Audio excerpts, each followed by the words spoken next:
Hello बच्चों, कैसे हैं आप लोग। उम्मीद करता हूं कुशल मंगल होंगे, खुशी पूर्वक होंगे। जैसा कि आपको पता है, हम लोग आपको एटॉमिक स्ट्रक्चर पढ़ा रहे हैं और आज हमारा होने वाला है सेकंड शानदार लेक्चर। इससे पहले लेक्चर में मैंने आपको पढ़ाया था कैथोड किरणों के बारे में, उनका डिटेल डिस्कशन किया था। उम्मीद करता हूँ वहां से आपको क्वेश्चन जरूर मिलेगा। दूसरी बात, अगर आपको आज का लेक्चर एकदम क्लियर से समझना है तो निश्चित रूप से आप फर्स्ट लेक्चर को जरूर करें, अगर आप चैनल पर नए हैं तो। चलते हैं हम आज के टॉपिक के साथ। तो आज का जो हमारा टॉपिक है वो है एनोड किरणें। क्या है छात्रों? वो है हमारा एनोड किरणें। सबसे पहले तो मैं आपको ये बता देता हूं कि भाई कई किताबों में इसका नाम अलग अलग भी दे रखा है, तो हम बात करते हैं तो भाई इसका और नाम क्या दे रखा है। एनोड किरणों के अलावा इसे और क्या कहते हैं? तो सबसे पहले मैं आपको ये बता देता हूं कि इसे एनोड किरणों के अलावा छात्रों इसे धन किरणें भी कहते हैं। क्या कहते हैं? धन किरणें भी कहते हैं। साथ ही साथ दूसरा एक और नाम है इनका, कैनोल किरणें। क्या नाम है? कैनोल किरणें। अब कैनोल किरणें क्यों कहते हैं ये हम आपको आने वाले समय में ही बताएंगे। सबसे पहले तो मैं आपको ये बताना चाहता हूं कि कैनोड किरणों की जो खोज की थी वो 1886 में गोल्ड स्टीन के द्वारा की गई थी। किसके द्वारा की गई थी? गोल्ड स्टीन के द्वारा की गई थी। अगर कहीं और कुछ होता है तो आपको कंफ्यूज होने की जरूरत नहीं है, ये आपके लिए एकदम स्टैंडर्ड बुक की इंफॉर्मेशन है। तो करना कुछ नहीं है, जैसा कि मैंने आपको कैथोड रे में बताया था कि भाई कैथोड रे की खोज के लिए सबसे पहले हमने क्या किया था, एक कांच की लंबी विसर्जन नलिका ली थी। तो यहां भी हम एक कांच की लंबी विसर्जन नलिका लेंगे। फर्क इतना है कि कैथोड रे में और एनोड रे में सिर्फ इतना फर्क है कि यहां प्रेशर को थोड़ा सा बढ़ा के रखेंगे, बहुत ज्यादा नहीं, लेकिन थोड़ा सा प्रेशर को प्यारे बच्चों बढ़ा के रखेंगे। मैं जो टॉपिक बता रहा हूं आपको ध्यान पर रखना है, क्योंकि ये टॉपिक आपके लिए इंपॉर्टेंट है। दूसरा और क्या करेंगे हम कि जो एनोड थे, तो जो इलेक्ट्रोड थे उसमें से जो कैथोड इलेक्ट्रोड है उसे हम चित्रित करेंगे। जैसा कि मैं आपके सामने डायग्राम बनाने वाला हूं और इस डायग्राम में मैं आपको ये पूरा क्लियर करने वाला हूं कि आखिरकार ये रे क्या होती हैं। तो देखो इस तरीके से एक ट्यूब बनाते हैं हम लोग, विसर्जन नलिका कहते हैं जिसे। देखो ये मैंने क्या ली, एक विसर्जन नलिका। इस तरीके से हमने क्या, एक कांच की विसर्जन नलिका ली। उसके दोनों, जैसा कि मैंने कैथोड पे भी लगाया था, देखो यहां भी लगा रहा हूं, दोनों सिरों पर हमने इलेक्ट्रोड लगाए। क्या लगाए प्यारे बच्चियों? इलेक्ट्रोड लगाए, ठीक है ना। और चाहो तो आप इलेक्ट्रोड को थोड़ा सा अलग उसमें आप बना सकते हो, जिससे कि आपको समझने में कोई ज्यादा दिक्कत ना हो। देखो मैंने इलेक्ट्रोड को कुछ इस तरीके से बनाया कि भाई ये इलेक्ट्रोड, ये हमने इलेक्ट्रोड लिया और एक इलेक्ट्रोड ये लिया, मतलब दोनों सिरों पे हमने इलेक्ट्रोड लिए। और इन दोनों इलेक्ट्रोड का संबंध हमने जैसा कि कैथोड में भी किया था और एनोड में भी वही करने वाले हैं कि भाई दोनों इलेक्ट्रोड का संबंध हम लोग उच्च विभव से कर देते हैं, हाई वोल्टेज से कर देते हैं, ठीक है ना। और इसके साथ ही यहाँ एक कुंजी की व्यवस्था कर देते हैं, ठीक है। जैसा कि पिछले कैथोड रे में भी हमने यही किया था। ये जो वोल्ट बैटरी होती है वो लगभग 10,000 वोल्ट की होती है बच्चियों। कितने की होती है? 10,000 वोल्ट की। जैसा कि आपको मैंने बताया भी था कि घरों का जो कनेक्शन होता है वो लगभग 220 वोल्ट का होता है। तो आप यहीं से अनुमान लगा सकते हो कि इसमें जो बैटरी ली गई है वो हाई वोल्टता की बैटरी ली गई है, ठीक है ना। उसके साथ इसके एक सिरे को पॉजिटिव और दूसरा सिरा फिर क्या हो जाएगा, नेगेटिव हो जाएगा। इसमें नया क्या किया गया है? इसमें नया प्यारे बच्चों ये किया गया है कि इसके, देखो इसके कैथोड भाग को छिद्रित कर दिया गया। क्या कर दिया गया है? इसके कैथोड जो भाग है उसका इलेक्ट्रोड जो है उसे छिद्रित कर दिया गया। साथ ही साथ निर्वात पंप से एक चेंज और किया गया है प्यारे बच्चों। इसमें चेंज ये किया गया है वैक्यूम ट्यूब से, या आप कह सकते हो निर्वात पंप, और क्या कह सकते हो, वैक्यूम ट्यूब, ठीक है प्यारे बच्चों। यहां बस इतना कर दिया है कि पिछली बार कैथोड रे में जो प्रेशर रखा था वो 10⁻³ mm ऑफ पारा रखा था, और यहां हम प्यारे बच्चों जो प्रेशर रखेंगे वो 10 एक हल्का सा बढ़ा देंगे, mm ऑफ पारा। आपको समझ में आ रहा होगा, मैंने हल्का सा यहां किया है प्रेशर को इंक्रीज।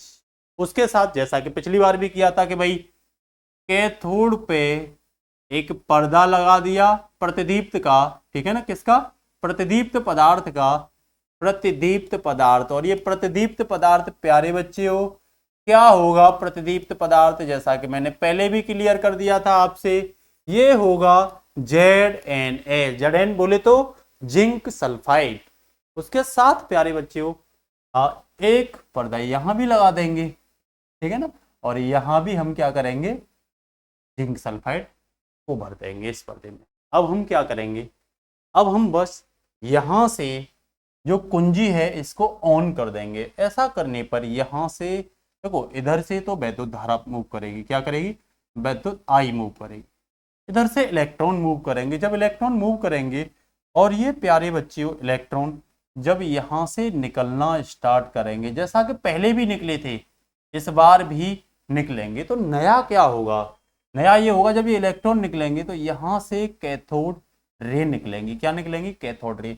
और मैंने आपको बताया था कि भाई जो टेस्ट ट्यूब होती है, विसर्जन नलिका होती है प्यारे बच्चों, उस विसर्जन नलिका में गैसें भरी होती हैं। क्या भरी होती हैं, गैसें भरी होती हैं। तो मान लो ये गैस के अणु हैं, क्या हैं, ये गैस के अणु हैं।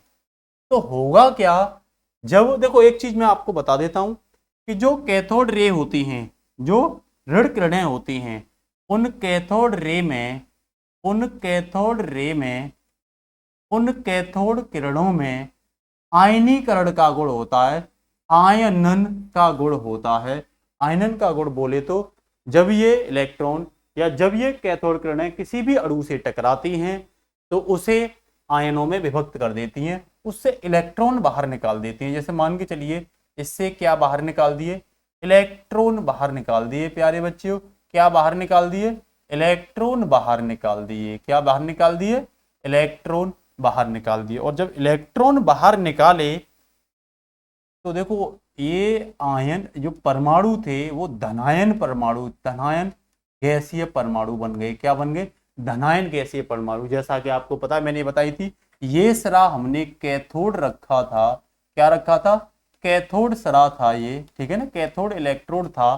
तो ये कौन सा था, ये एनोड इलेक्ट्रोड था।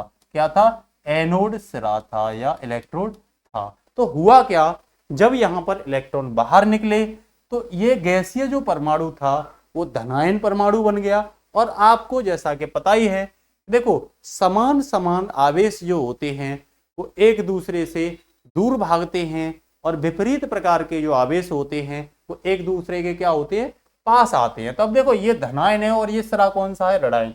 तो अब क्या होगा, यहां से ठीक उल्टा, मतलब कैथोड रे की दिशा में, मतलब कैथोड रे के विपरीत दिशा में यहां से ये धनायन परमाणु चलना क्या कर देंगे, स्टार्ट कर देंगे। और इस जो छिद्रित रखा है कैथोड, इससे होकर के कैथोड सिरे की, मतलब छिद्रित कैथोड से होकर के कैथोड सिरे के जो आंतरिक विसर्जन नलिका की जो आंतरिक सतह है प्यारे बच्चों, वो कैथोड सिरे से होकर के ये एनोड किरणें जो हैं वो क्या करती हैं, एक चमक, प्रतिदीप्त चमक उत्पन्न करती हैं।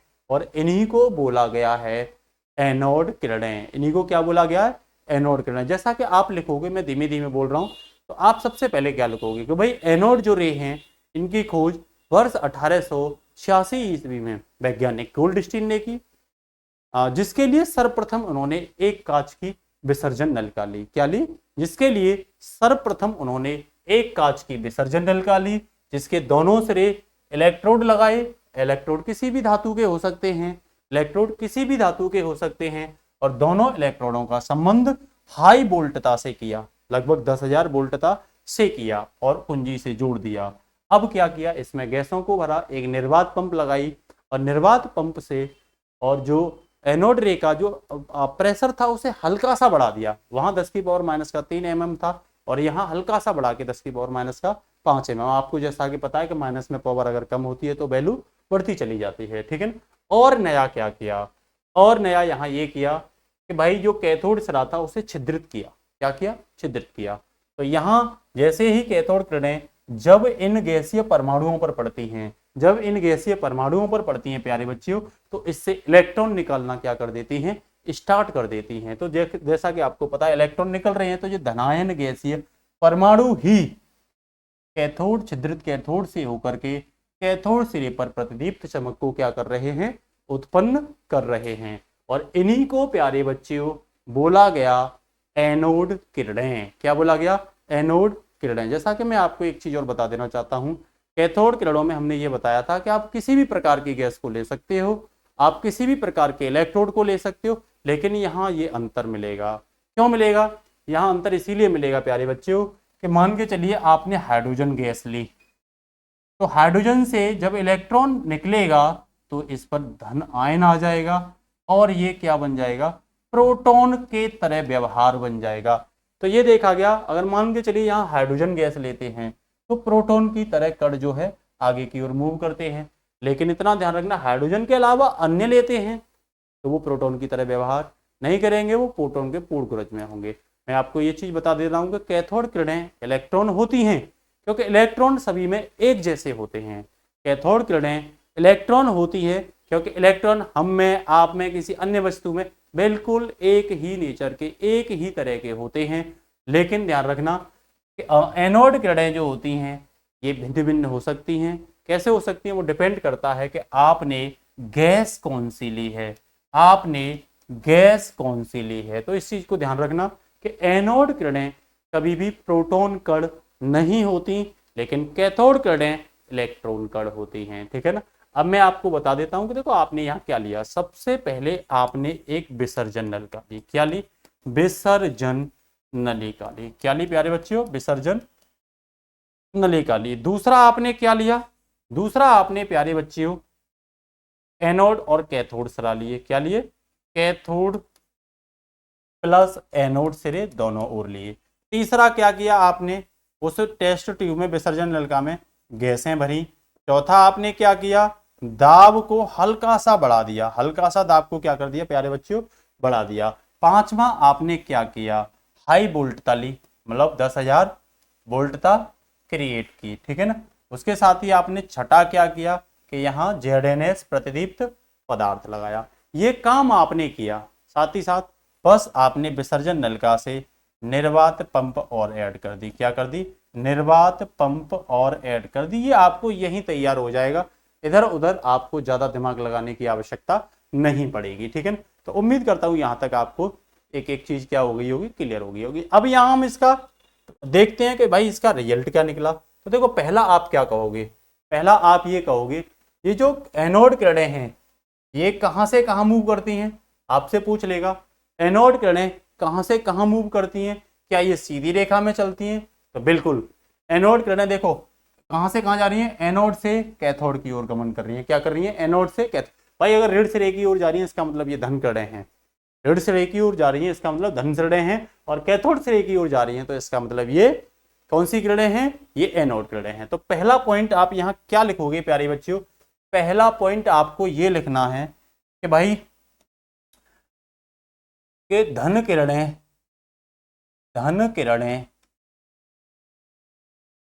कैथोड एनोड से कैथोड की ओर, क्या, कैथोड की ओर गमन करती हैं। दूसरा पॉइंट क्या लिखना है आपको कि यह सीधी रेखा में कुछ नहीं है, उसी की तरह है, ये कैथोड की तरह, यह सीधी रेखा में क्या करती हैं, गमन करती हैं। क्या करती हैं, गमन करती हैं।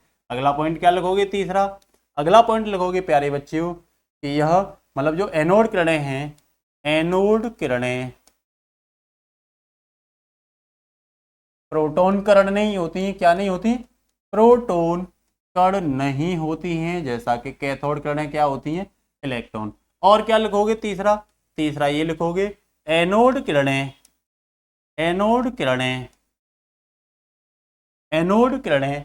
प्रोटॉन कण नहीं होती। अगला लिखोगे एनोड किरणें कह सकते हो आप, जैसे कि मैं आपको यहां दिखा देता हूं, जैसा कि पहले भी किया था हमने। देखो मैंने यहां से क्या किया, मैंने यहां पर एक इनको चेक करने के लिए यहां पर एक टर्मिनल लगा दिया। क्या लगा दिया, टर्मिनल। ये पॉजिटिव रखा मैंने और ये नेगेटिव रखा। अब मैं यहाँ क्या देख रहा हूँ, जैसे कि ये पॉजिटिव कर आ रहे हैं तो ये कहाँ मूव कर रहे हैं, हम ये देख रहे हैं ये धन श्रेय की ओर क्या कर रहे हैं, मूव कर रहे हैं। किसकी ओर, धन श्रेय की ओर। अगर यहाँ से कैथोड आ रहे हैं तो कैथोड सॉरी ये ऋण श्रेय की ओर मूव कर रहे हैं, ऋण की ओर, क्योंकि ये धन किरणें हैं तो ऋण की ओर, और ये ऋण किरणें कहाँ मूव कर रही हैं, ये प्यारे बच्चे धन श्रेय की ओर। तो ये कैसे चल रही है, एक तो चल रही है ऐसे और एक चल रही है ऐसे, मतलब ये ऐसे करके चल रही है, मतलब एक दूसरे के विपरीत चल रही है, एक दूसरे के विपरीत चल रही है, ठीक है ना। ये मत समझ लेना मैं ऐसे करके कर रहा हूं तो मैं पुष्पा भाव कर रहा हूं, पुष्पा भाव नहीं कर रहा हूं, ठीक है ना, क्योंकि पुष्पा भाव है, ठीक है। यहां हम ये बता रहे हैं अगर ऋण किरणें मतलब कैथोड किरणें धन की ओर मुड़ रही हैं वैद्युत क्षेत्र में, वैद्युत क्षेत्र क्या होता है भाई, एक तरफ धन आवेश, ठीक है ना, एक तरफ ऋण आवेश, इसके बीच के क्षेत्र को क्या कहते हैं, वैद्युत क्षेत्र कहते हैं। अगर यहाँ से कोई किरणें आ रही है, मान लो धन की ओर मुड़ रही है तो वो ऋण किरणें, और भाई ऋण की ओर मुड़ रही है तो वो धन किरणें। मान लो ये किरणें ये ऋण की ओर मुड़ रही है, क्या मुड़ रही है, ऋण की ओर मुड़ रही है, तो ये तो धन की ओर मुड़ रही है, तो आप पहचान लोगे कि भाई धन की ओर मुड़ रही है तो ये ऋण किरणें होंगी, और ये अगर कोई किरणें ऋण की ओर मुड़ रही है तो ये क्या होंगी, ये धन किरणें होंगी। ऐसा ही यहाँ हो रहा है। तो हम अगला पॉइंट लिख सकते हैं, एनोड व कैथोड किरणें, एनोड किरणें, पहले तो एनोड ही लिखिए, ठीक है ना, पहले तो एनोड ही लिखिए। एनोड किरणें, एनोड किरणें वैद्युत क्षेत्र में, वैद्युत क्षेत्र में धनावेशित प्लेट की ओर, धनावेशित प्लेट की ओर मुड़ जाती हैं। क्या होता है, धनावेशित प्लेट की ओर मुड़ जाती हैं। अगला अगर आप पांचवा अगर पॉइंट देखोगे प्यारे बच्चों, तो अगर मैं चुंबकीय क्षेत्र लगाऊंगा, जैसा कि मैंने कैथोड में भी आपको बताया था, अगर यहाँ नॉर्थ लिख दो या साउथ लिख दो तो ये चुंबकीय क्षेत्र में क्या हो जाती हैं, विक्षेपित हो जाती हैं, ठीक है ना। तो मैं लिख सकता हूं एनोड किरणें, एनोड किरणें चुंबकीय क्षेत्र में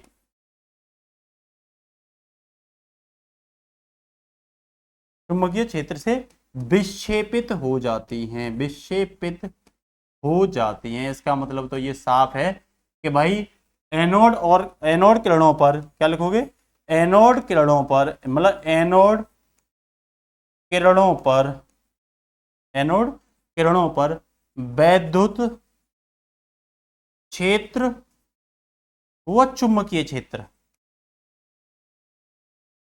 एनोड किरणों को लिखना यहाँ पे, एनोड किरणों को वैद्युत क्षेत्र व चुंबकीय क्षेत्र क्या करता है प्यारे बच्चों, प्रभावित करता है। क्या करता है, प्रभावित करता है। वैद्युत क्षेत्र अलग से प्रभावित करता है और चुंबकीय क्षेत्र अलग से प्रभावित करता है। साथ ही साथ अगर हम बात करें आपसे तो मैं ये भी कह सकता हूं, जैसा कि मैंने कैथोड में लिखवाया था, एनोड किरणें, एनोड किरणें अपने मार्ग में रखे, अपने मार्ग में रखे 6 पड़ी पहिए को घुमा देती हैं,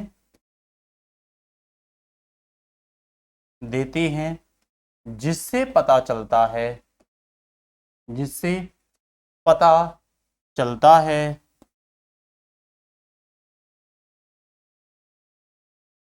कि ये छोटे छोटे कणों से मिलकर बनी होती हैं, कणों से मिलकर बनी होती हैं, ठीक है ना। और इनमें क्या होती है, और इनमें ध्यान दो, और इनमें अगला पॉइंट लिख लो, मतलब एनोड किरणों में, एनोड किरणों में जब ये गति कर रही हैं और छिपड़ी पहिए को घुमा रही हैं, एनोड किरणों में गतिज ऊर्जा होती है। क्या होती है, गतिज ऊर्जा होती है। कैसे होती है गतिज ऊर्जा, तो देखो जैसे मैंने ये डायग्राम आपको बना के दिखाया है, तो मान के चलिए मैंने यहाँ पे क्या रख दिया, मैंने यहाँ पे छिपड़ी पहिया रख दिया। मान लो ये कुछ इस तरीके का एक छिपड़ी पहिया रख दिया, ठीक है ना, मैंने क्या रख दिया, एक छिपड़ी पहिया रख दिया। और एनोड किरणें इधर से आ रही हैं, कहाँ से आ रही हैं, एनोड किरणें इधर से मूव कर रही हैं, तो ये इस पहिए को क्या कर रही हैं, घुमा रही हैं, इस पहिए को क्या कर रही हैं, घुमा रही हैं। तो भाई इनमें पार्टिकल्स होगा, इनमें कण होंगे, तभी तो ये घुमा रही हैं, और इनमें गतिज ऊर्जा होगी तभी तो ये घुमा रही हैं। अगला अगर पॉइंट मैं आपसे डिस्कशन करूं, ठीक है ना, अगला अगर मैं 8वां तो ये हो ही गया, 9वां पॉइंट अगर मैं आपसे डिस्कशन करूं तो मैं ये कह सकता हूं एनोड किरणों का वेग, एनोड किरणों का वेग कैथोड किरणों से, कैथोड किरणों से कम होता है, कम होता है। अगला अगर पॉइंट में आपसे डिस्कशन करूं तो मैं ये कह सकता हूं एनोड किरणों का द्रव्यमान, अगर हाइड्रोजन परमाणु लेते हो तो एनोड किरणें प्रोटॉन के बराबर व्यवहार करती हैं, ठीक है ना। एनोड किरणों का द्रव्यमान, और एक किस उसमें जब H पॉजिटिव लोगे, एनोड किरणों का द्रव्यमान कैथोड किरणों से, कैथोड किरणों से अधिक होता है। क्या होता है? अधिक होता है, ठीक है। इसके साथ साथ आप कह सकती हो कि जो एनोड किरणें होती हैं, ठीक है ना, व्यवहारिक रूप में अगर बात करूं, जैसे मान के चलिए मैंने आपको बताया था कि भाई मैंने जो परमाणु लिया वो हाइड्रोजन लिया था, ठीक है ना। मान के चलिए ये नेगेटिव सिरा है और मान के चलिए ये क्या है? पॉजिटिव सिरा है। क्या है? पॉजिटिव सिरा है। और मैंने यहाँ हाइड्रोजन परमाणु लिया। क्या लिया? हाइड्रोजन। तो देखो जब यहाँ से कैथोड किरणें आकर के इस परमाणु पर पड़ेंगी, ठीक है ना, कैथोड किरणें आकर के, तो इससे क्या निकालेंगे? इलेक्ट्रॉन। जब इससे इलेक्ट्रॉन निकलेगा तो इस पर पॉजिटिव, जब इससे इलेक्ट्रॉन निकलेगा तो पॉजिटिव, इससे इलेक्ट्रॉन निकलेगा तो पॉजिटिव, और इससे इलेक्ट्रॉन निकलेगा प्यारे बच्चे तो पॉजिटिव। तो आपको बताइए 1H जो पॉजिटिव होता है ये प्रोटॉन होता है। क्या होता है? प्रोटॉन होता है। तो एक प्रकार से आप ये कह सकते हो कि यदि आप हाइड्रोजन परमाणु लेते हो तो ये किरणें प्रोटॉन की तरह क्या करती हैं? व्यवहार करती हैं। ध्यान रखना, इनमें जो हम कहते हैं ना धन किरणें, तो धन, यहाँ जो गैसीय धन परमाणु हैं, अभी तो ये एक धन वाला है। कभी कभी देखो यहां से अगर एक इलेक्ट्रॉन निकला तो ये एक धन इकाई वाला गैसीय परमाणु हो गया। अगर मान लो हीलियम है और हीलियम से हमने 2 इलेक्ट्रॉन निकाले तो ये 2 धन आवेशित परमाणु हो गया। और मान के चलिए मैंने और लिया, लिथियम लिया मान के चलिए, और इस लिथियम से 3 इलेक्ट्रॉन बाहर निकाल दिए तो ये 3 धनावेशित परमाणु हो गया। तो इनका व्यवहार, एनोड किरणों का व्यवहार इस तरीके से गैसीय परमाणु की प्रकृति चेंज होने पर क्या होता है? बदलता रहता है। लेकिन एक चीज जरूर ध्यान रखना, एक चीज आप क्या ध्यान रखोगे, मान के चलिए आपने एक इलेक्ट्रॉन निकाला, मान के चलिए, सॉरी दोस्तों, मान के चलिए आपने एक इलेक्ट्रॉन निकाला, ठीक है ना, तो एक प्रोटॉन, लगभग एक प्रोटॉन के बराबर यहाँ व्यवहार प्रदर्शित हुआ। अब मान लो आपने 3 निकाले, 2 निकाले तो 2 के बराबर व्यवहार, और 3 निकाले तो 3 के बराबर। तो एक प्रकार से आप ये कह सकते हो कि भाई प्रोटॉन के पूर्ण गुणज में अगर गैसीय परमाणु की प्रकृति चेंज होती है, नेचर चेंज होता है, तो निश्चित रूप से पूर्ण गुणज में उनके व्यवहार में परिवर्तन देखने को मिलता है। जैसा कि मैं आपको ये बता देता हूं, देखो जब मैं यहाँ प्रोटॉन के द्रव्यमान की बात करता हूं, ठीक है ना, किसकी बात करता हूं? प्रोटॉन के द्रव्यमान की बात करता हूं, तो देखो जैसे m बराबर ये निकलता है E/E/m से, ठीक है ना। E का मान क्या है? जैसा कि आपको पता ही है, देखो ये जो E का मान निकाला था ये तो होता 1.6 है ना, इंटू 10⁻⁻19 कूलम, ठीक है। और इसका जो मान निकाला था वो प्यारे बच्चों ये निकाला था 9.58 इंटू 10⁻, कितना? 4, ये माइनस नहीं होगा, इंटू 10⁻4 कूलम, ठीक है ना, कूलम प्रति ग्राम, ये निकाला था। जब इसको डिवाइडेशन करोगे तो जो प्रोटॉन का द्रव्यमान निकल के आएगा, जो प्रोटॉन का द्रव्यमान निकल के आएगा वो प्यारे बच्चों आएगा 1.67 इंटू 10⁻24 ग्राम। कितना आएगा? ये आएगा 1.67 इंटू 10⁻24 क्या ग्राम आएगा, ये प्रोटॉन का द्रव्यमान आएगा। मान के चलिए आप यहां से हाइड्रोजन से एक धनायन एक इलेक्ट्रॉन बाहर निकला तो एक धनायन आ गया, तो इसका प्रोटॉन के इसके बराबर द्रव्यमान होगा। किसके बराबर होगा? इसके द्रव्यमान, मतलब 1.67 इंटू 10⁻24 ग्राम। और मान के चलिए जैसे मैंने हीलियम से 2 इलेक्ट्रॉन बाहर मूव करा दिए, तो अब इसका जो द्रव्यमान होगा वो ध्यान रखना पूर्ण गुणज में चेंज होगा तो वही सिमिलरली, लेकिन ये हो जाएगा 2 इंटू 1.67 इंटू 10 की पावर माइनस का 24 ग्राम। और मान के चलिए जैसे मैंने लिथियम से 3 इलेक्ट्रॉन बाहर किए थे तो इस पर 3 आ जाएगा, तो इसका भी उसी में सिमिलर हो जाएगा, लेकिन 3 इंटू पूर्ण गुणज में हो जाएगा, 1.67 इंटू 10 की पावर माइनस का 24 ग्राम हो जाएगा। उम्मीद करता हूँ आपको इतनी चीजें मैं बता रहा हूँ वो अच्छे से समझ में आ रही होंगी। दूसरी बात मैं आपसे जो डिस्कशन करना चाह रहा हूँ वो ये करना चाह रहा हूँ कि मैंने अभी तक जो आपको बताया है वो इलेक्ट्रॉन के बारे में बताया था। तो देखो इलेक्ट्रॉन का जो आवेश होता है, ठीक है ना, इलेक्ट्रॉन का जो आवेश होता है वो होता है माइनस का 1.6 इंटू 10 की पावर माइनस का 19 कूलम। वही मैं अगर इलेक्ट्रॉन के द्रव्यमान की बात करूं, किसकी, इलेक्ट्रॉन के द्रव्यमान की बात करूं, ठीक है ना, इलेक्ट्रॉन का जो द्रव्यमान की हम बात करते हैं तो ये होता है प्यारे बच्चों 9.1 इंटू 10 की पावर माइनस का 31 किलोग्राम। क्या होता है, माइनस का 31 किलोग्राम। तो ये तो इलेक्ट्रॉन के लिए हो गया, किसके लिए हो गया, इलेक्ट्रॉन के लिए। एक इकाई धनावेश होता है इलेक्ट्रॉन पर, एक इकाई धन आवेश। मैंने आपको क्लियर भी करवा दिया था कि भाई जो कैथोड किरणें होती हैं वो इलेक्ट्रॉन होती हैं। लेकिन जब हम प्रोटॉन की बात करते हैं तो प्रोटॉन का जो आवेश होता है वो ठीक इलेक्ट्रॉन के विपरीत होता है। ये प्लस 1.6 इंटू 10 की पावर माइनस का 19 कूलाम होता है। और जब मैं प्रोटॉन के द्रव्यमान की बात करता हूं, प्रोटॉन के द्रव्यमान की बात करता हूं तो प्यारे बच्चों ये होता है 1.67 इंटू 10 की पावर माइनस का 24 ग्राम। किलोग्राम में होगा तो माइनस का 27 हो जाएगा। अगर इसे किलोग्राम में लिखना चाहोगे तो 1.67 इंटू 10 की पावर माइनस का 27, ये आप याद रखना, ठीक है ना। साथ ही साथ ये भी एक इकाई धनावेश होता है, ये डिपेंड करता है परमाणु के नेचर पर। तो यहाँ एक चीजें और मैं आपको क्लियर कर देना चाहता हूँ, ध्यान रखना आप लोग। जैसा कि मैंने आपको ये बताया था जब गुण लिखवाए तो मैं एक चीज और आपको वहां बताना चाहता हूं जो आपके लिए बेहद जरूरी है कि भाई जो कैथोड किरणें हैं वो इलेक्ट्रोडों पे वैद्युत धारा प्रवाहित करने से बनती हैं। लेकिन जब एनोड किरणों की बात आती है तो एनोड किरणें ना तो कैथोड इलेक्ट्रोड से निकलती हैं, ठीक है ना, ना तो कैथोड इलेक्ट्रोड से बनती हैं, ठीक है ना। जैसे मान के चलिए ये मैंने आपको विसर्जन नलिका ली थी, ठीक है ना, क्या ली थी, विसर्जन नलिका ली थी मैंने, ये ठीक है ना, ये क्या ली थी, विसर्जन नलिका।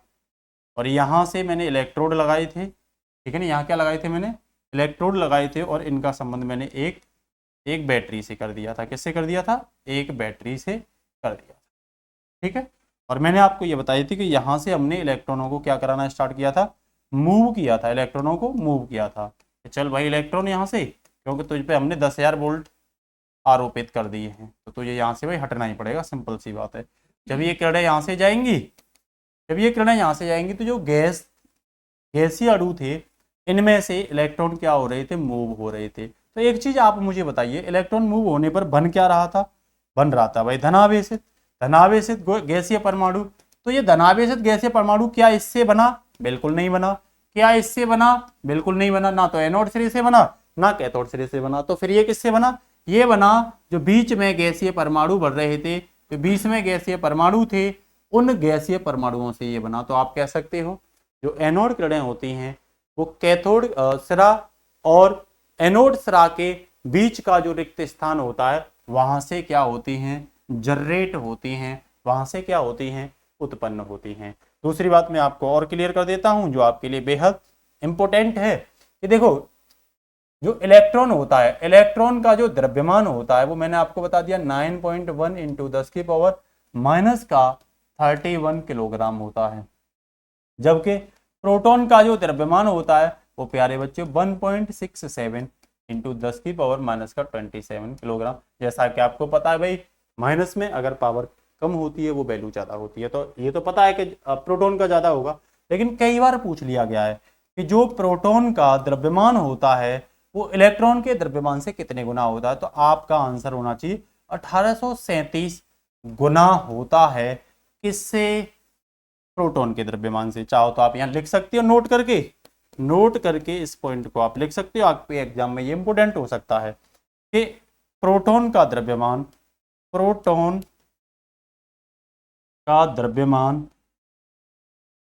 इलेक्ट्रॉन के द्रव्यमान का 1837 गुना होता है। जल्दी से आप पॉइंट को उतारिए, साथ ही साथ ये वैल्यू जो होती है फटाफट से आप क्या करिए, इनको उतारते चलिए, क्योंकि ये आपके एग्जाम के लिए बेहद इंपॉर्टेंट हो सकती है। जल्दी जल्दी से उतारिए फटाफट से। ठीक है, तो आपने उतार ली होगी। तो मैंने आपको ये बताया कि अगर आप प्रोटॉन की बात कर रहे हो, तो अगर हाइड्रोजन परमाणु का द्रव्यमान और जो आयन में है और प्रोटॉन का द्रव्यमान जो होता है वो दोनों आपस में क्या होते हैं, बराबर होते हैं। अगर हाइड्रोजन परमाणु से एनोड किरणें निकल रही हैं तो निश्चित रूप से उनका जो द्रव्यमान होगा वो 100% प्रोटॉन के द्रव्यमान के बराबर। तो आज का जो डिस्कशन हमने आपको बताया, आगे जो डिस्कशन कराएंगे हम आपको न्यूट्रॉन के बारे में कराएंगे कि न्यूट्रॉन की खोज किसने की और कैसे बना न्यूट्रॉन कण। तो आप बताना प्यारे बच्चों, क्लास आपको कैसी लगी। अगर क्लास अच्छी लगती है तो अपने फ्रेंडों को ज़्यादा से ज़्यादा शेयर करें और उन्हें भी क्लास का आनंद लेने देंगे। मेरी उम्मीद है कि मैं आपको इस चैनल पर, अपने एग्जाम केमिस्ट्री चैनल पर पूरा कोर्स 1 to 1 प्रोवाइड कराऊंगा। आज के लिए इतना ही। नमस्कार, जय हिंद बच्चों।